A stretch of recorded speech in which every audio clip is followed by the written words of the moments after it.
नमस्कार दोस्तों। आज की हमारी कहानी है एकता की बल।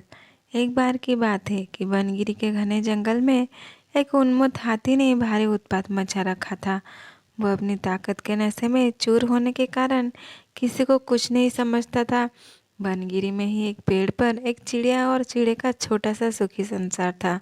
चिड़िया अंडों पर बैठी नन्हे नन्हे प्यारे बच्चों के निकलने के सुनहरे सपने देखती रहती। एक दिन क्रूर हाथी गरजता चिंघाड़ता पेड़ों को तोड़ता मरोड़ता उसी ओर आया। देखते ही देखते उसने चिड़िया के घोंसले वाला पेड़ भी तोड़ डाला। घोंसला नीचे आ गिरा, अंडे टूट गए और ऊपर से हाथी का पैर उस पर पड़ा। चिड़िया और चिड़ा चीखने चिल्लाने के सिवा और कुछ ना कर सके। हाथी के जाने के बाद चिड़िया छाती पीट पीट कर रोने लगी। तभी वहाँ कटफोड़ भी आई। वो चिड़िया की अच्छी मित्र थी। कटफोड़वी ने उनके रोने का कारण पूछा तो चिड़िया ने अपनी सारी कहानी कह डाली। कटफोड़वी बोली, इस प्रकार गम में डूबे रहने से कुछ नहीं होगा। उस हाथी को सबक सिखाने के लिए हमें कुछ करना होगा। चिड़िया ने निराशा दिखाई। हम छोटे मोटे जीव उस बलशाली हाथी से कैसे टक्कर ले सकते हैं। कटफोड़वी ने समझाया, एक और एक मिलकर 11 बनते हैं।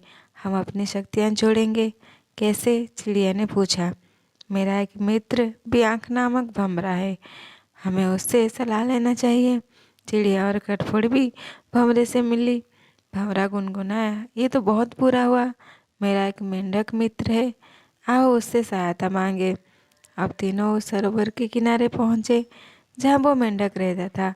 भंवरे ने सारी समस्या बताई। मेंढक भराए स्वर में बोला, आप लोग धैर्य से जरा यही मेरी प्रतीक्षा करें, मैं गहरे पानी में बैठकर सोचता हूँ। ऐसा कहकर मेंढक जल में कूद गया। आधे घंटे बाद वो पानी से बाहर आया तो उसकी आंखें चमक रही थी। वो बोला, दोस्तों, उस हत्यारे हाथी को नष्ट करने की मेरे दिमाग में एक बड़ी अच्छी योजना आई है। उसमें सभी का योगदान होगा। मेंढक ने जैसे ही अपनी योजना बताई, सब खुशी से उछल पड़े। योजना सचमुच ही अद्भुत थी। मेंढक ने दोबारा बारी बारी सबको अपना अपना रोल समझाया। कुछ ही दूर वो उन्मत्त हाथी तोड़फोड़ मचाकर और पेट भरकर कोपलों वाली शाखाएं खाकर मस्ती में खड़ा झूम रहा था। पहला काम भंवरे का था। वो हाथी के कानों के पास जाकर मधुर राग गूंजने लगा। राग सुनकर हाथी मस्त होकर आंखें बंद करके झूमने लगा। तभी कटफोड़वी ने अपना काम कर दिखाया। वो आई और अपनी सुई जैसी नुकीली चोंच से उसने तेजी से हाथी की दोनों आंखें बींध डाली। हाथी की आंखें फूट गई। वो तड़पता हुआ अंधा होकर इधर उधर भागने लगा। जैसे जैसे समय बीतता जा रहा था, हाथी का क्रोध बढ़ता जा रहा था।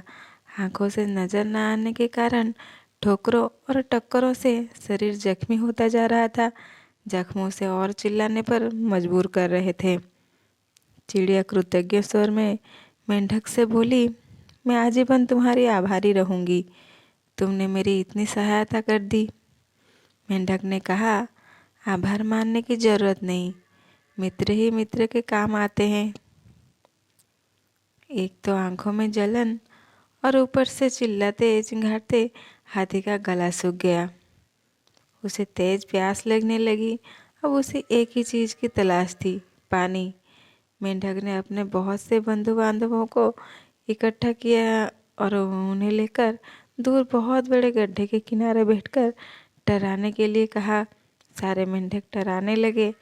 मेंढक की टराहट सुनकर हाथी के कान खड़े हो गए।